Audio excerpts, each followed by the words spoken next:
मुंबईच्या टिळक भवनातील कार्यक्रमामध्ये काँग्रेसकडनं प्रचाराचा श्री गणेशा हर्षवर्धन सपकाळांच्या उपस्थितीमध्ये लोगोचं अनावरण. पालिका निवडणुकीसाठी काँग्रेस लढणार, काँग्रेस जिंकणार ही टॅगलाईन. पुण्यात काँग्रेस आणि ठाकरेंच्या शिवसेनेच्या युतीसाठी प्रयत्न सुरू. मनसेला देखील सोबत घेण्याची शक्यता. ठाकरेंची सेना आणि काँग्रेस नेत्यांमध्ये चर्चा झाल्याची माहिती.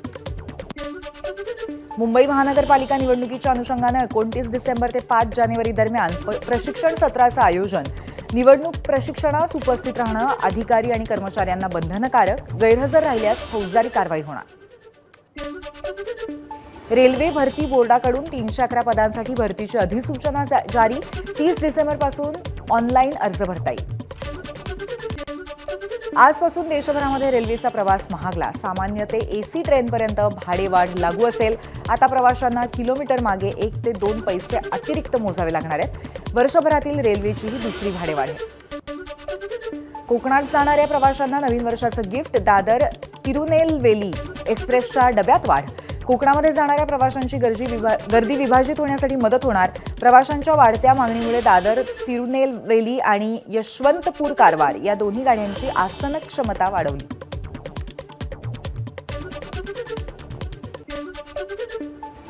एकतीस डिसेंबरला मध्य रेल्वेवरती आणि हार्बर मार्गावरती 4 विशेष लोकल चालवण्यात येणार. मुंबईमध्ये ठिकठिकाणी रात्री नववर्षाचा जल्लोष साजरा केला जात असल्यामुळे पर्यटक आणि प्रवाशांना सोयीसाठी रेल्वे प्रशासनाचा निर्णय.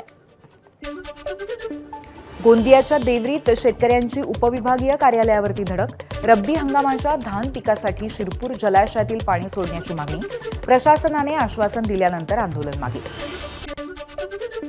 यवतमाळमध्ये रिओ एज्युकेशन कंपनीला 4 लाखांचा दंड. शिष्यवृत्ती सराव परीक्षेमध्ये उच्च जात कोणती असा प्रश्न विचारल्यामुळे मुख्याधिकाऱ्यांची कारवाई.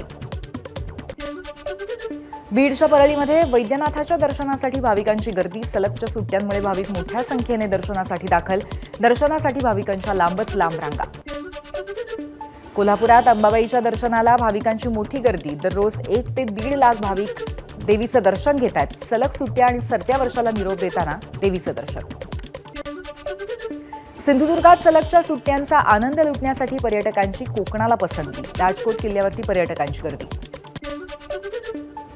गडचिरोलीतल्या पशुप्रदर्शनाला शेतकऱ्यांचा मोठा प्रतिसाद. गाय, बैल, बोकड आणि कोंबड्यांचा विविध प्रजाती प्रदर्शनामध्ये.